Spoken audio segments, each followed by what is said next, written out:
Hello, ladies and gentlemen. Good morning. We're giving you day number 3 update of our week with the ZL1 Camaro, and I'll tell you what, I'm doing it again in my driveway in my pajamas this Sunday morning. Well, mostly because there were a couple of idiots who actually complained about me wearing my pajamas in the first video.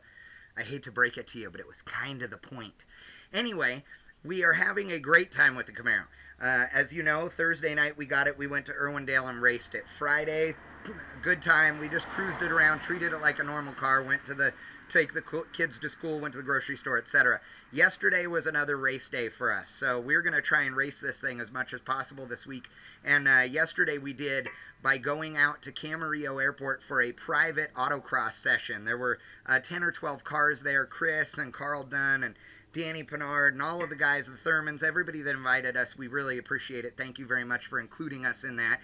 We got to put the ZL1 through its paces, and I'll tell you what, this car hauls ass. And with an alignment and playing with tire pressure, neither of which we did, I can make this car considerably faster, I'm sure. It has a lot of power. It really does handle well. It has a serious, I shouldn't say a serious push. It pushes.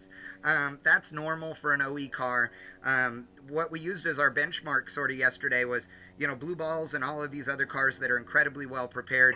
We were running right there with them, a little slower than Blue Balls, but you know, sort of the number 2, 3, 4 car, which was me, Danny Pinard, and Thurman in his Corvette. We were all together. I can improve this car, like I said, with an alignment and some tire pressure changes and such. We didn't address any of that yesterday, and we used Danny Pinard's SS1 LE car sort of as our benchmark, you know, real specifically. It was 5th gen Camaro to 5th gen Camaro. Danny's car has a bunch of suspension modifications. It has cool new exhaust. It has a carbon hood. It has, you know, brake pad upgrades, some other stuff like that. But he has 75 horsepower probably at the tire, less than this car. He needs that extra horsepower. Honestly, I'd put a pulley on this bad boy if I owned it and add more power to it as well. I could have used more. There were places where I wish the pedal went a little further. Don't get me wrong, I wasn't lacking horsepower, but I got this car to that point. Now, if I did the alignment, did the air pressure changes, this car again would be quicker, but we were running 35.6 second laps on a very big, fast autocross course that was a riot. The car is great to drive. I ran it in, it has selectable settings with regards to traction control and electronic stability control. Number 5 is the track or race mode. We were running in that mode, and we found that there were still some nanny controls when we hit 1.3 G's sideways, or sorry, over 1 G sideways.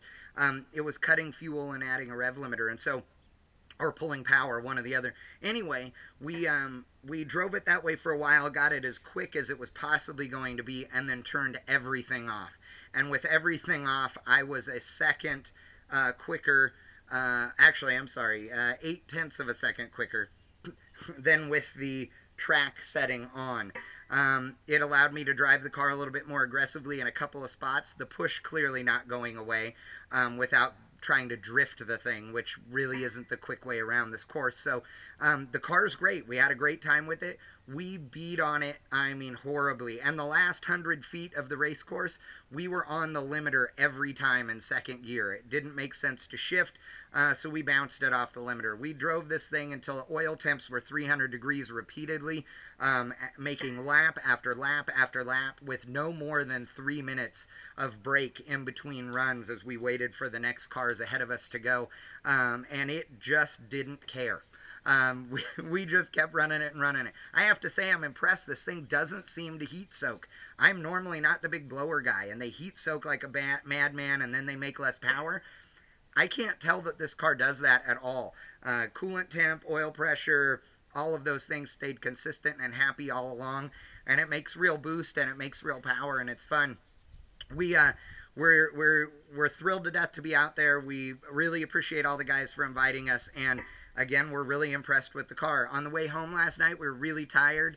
My arms were tired from driving, all of that stuff. And I got to tell you, there was one particular section of the 101 freeway with a bunch of chop in it where I went, Okay, this is the only time I've wished this thing rode a little better. And it was minor, and it was for a couple of miles. It was not a big deal, and again, it was because I was tired. But we've loved the car. We shot some really cool photos at the airport of this thing, all car feature style, with an added deal that nobody else is going to see. And you'll see all of that next week when we do our final wrap-up on this car. It was a great time. We had a lot of fun, and Brian has called us out already with another challenge. We're going to answer that challenge here in a little bit, and then we're going to throw down our own challenge later today. It's Sunday, day 3, technically 3.5. Okay, we'll call it 4, with our ZL1 Camaro, and we're looking forward to another fun one. And you'll get another update tomorrow morning here on our week with a new ZL1 Camaro.